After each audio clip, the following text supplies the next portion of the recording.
Tuhan bersamamu dan bersama rohmu. Inilah Injil suci menurut Santo Matius. Dimuliakanlah Tuhan. Sekali peristiwa bersabdalah Yesus, "Aku bersyukur kepadamu Bapa Tuhan langit dan bumi, sebab misteri kerajaan-Mu Kau sembunyikan bagi orang bijak dan pandai, tetapi Kau nyatakan kepada orang kecil. Ya Bapa, itulah yang berkenan kepadamu. Semua telah diserahkan Bapa kepadaku, dan tidak seorang pun mengenal anak selain Bapa, dan tidak seorang pun mengenal Bapa selain anak, dan orang yang kepadanya anak itu berkenan menyatakannya.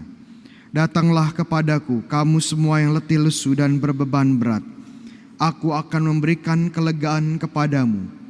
Pikulah kuk yang kupasang, dan belajarlah padaku, sebab aku lemah lembut dan rendah hati, maka hatimu akan mendapat kelegaan. Sebab enaklah kuk yang kupasang, dan ringanlah bebanku." Demikianlah sabda Tuhan. Terpujilah Kristus. Saudara-saudara yang terkasih dalam Kristus, hari ini gereja memperingati dan merayakan Santo Fransiskus dari Assisi. Santo Fransiskus dari Assisi, Assisi itu di Italia, dan Santo Fransiskus ini cukup terkenal ya, baik di Indonesia maupun di berbagai negara lain. Apalagi di negara asalnya di Italia, ini merupakan pesta besar. Mungkin di sini ada yang namanya Fransiskus atau Francisca ya, versi perempuannya. Selamat pesta nama ya, selamat pesta nama ya.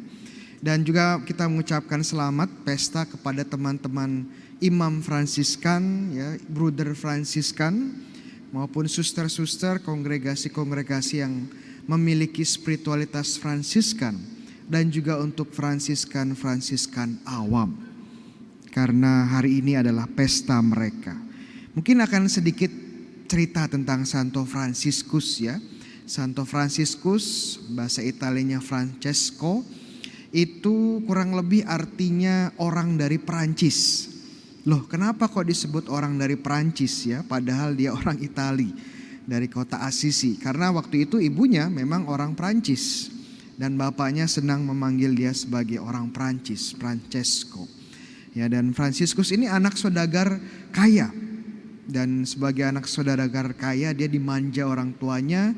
Dan karena ya dimanja ini, dia hidup sebagai orang muda yang suka dengan pesta pora, dengan senang-senang ya, dengan pergaulan dengan teman-temannya. Namun hidupnya mulai berubah.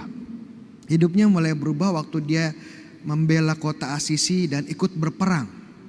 Dalam perangan ini dia menjadi tawanan perang ya, ditangkap.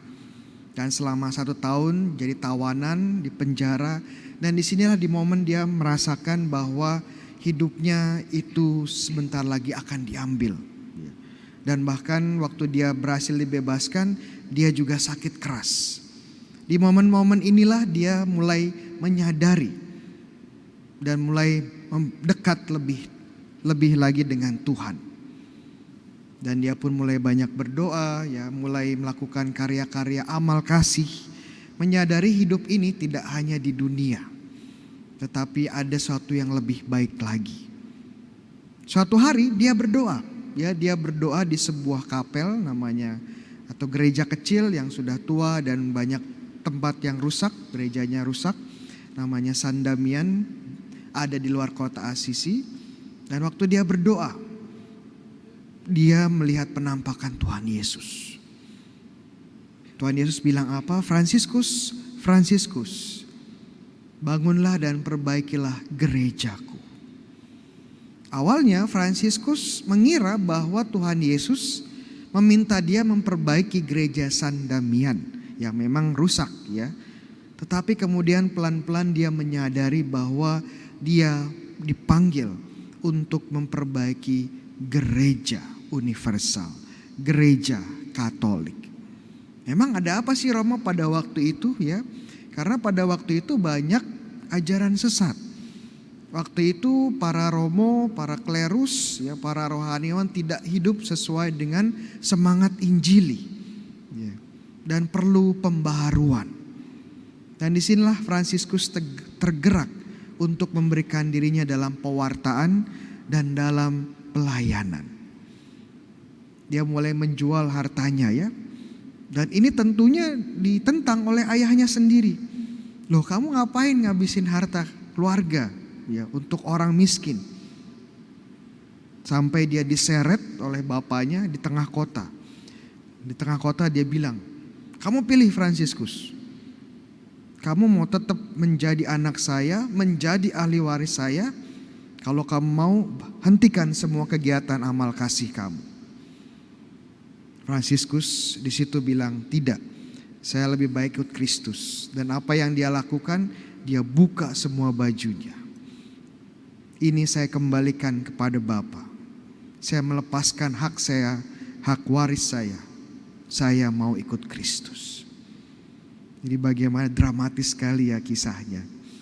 Dan akhirnya ya Fransiskus terus menjadi seorang pewarta. Dan salah satu kekhasannya adalah dia mewartakan dengan semangat kemiskinan dan kesederhanaan. Kalau teman-teman perhatikan, romo-romo Fransiskan itu pakaiannya warnanya warna coklat, ya, jubah coklat. Kenapa warnanya coklat? Karena ini warna tanah, melambangkan kesederhanaan dan kemiskinan. Dan karena gayanya yang sederhana, yang tulus, dengan semangat pewartaan luar biasa, Fransiskus pun mulai banyak pengikutnya. Dan pelan-pelan ini menjadi akar atau menjadi benih dari Ordo Fransiskan, ya, yang disebut sebagai Ordo Saudara Dina, Ordo Fratrum Minorum bahasa Latinnya, OFM, ya. Dan juga menginspirasi banyak orang. Selain itu juga Fransiskus itu punya banyak mukjizat, ya, melakukan banyak mukjizat. Dan juga salah satu karunia yang diberikan Tuhan adalah dia bisa mewartakan, bisa berkomunikasi dengan binatang. Waduh, ya.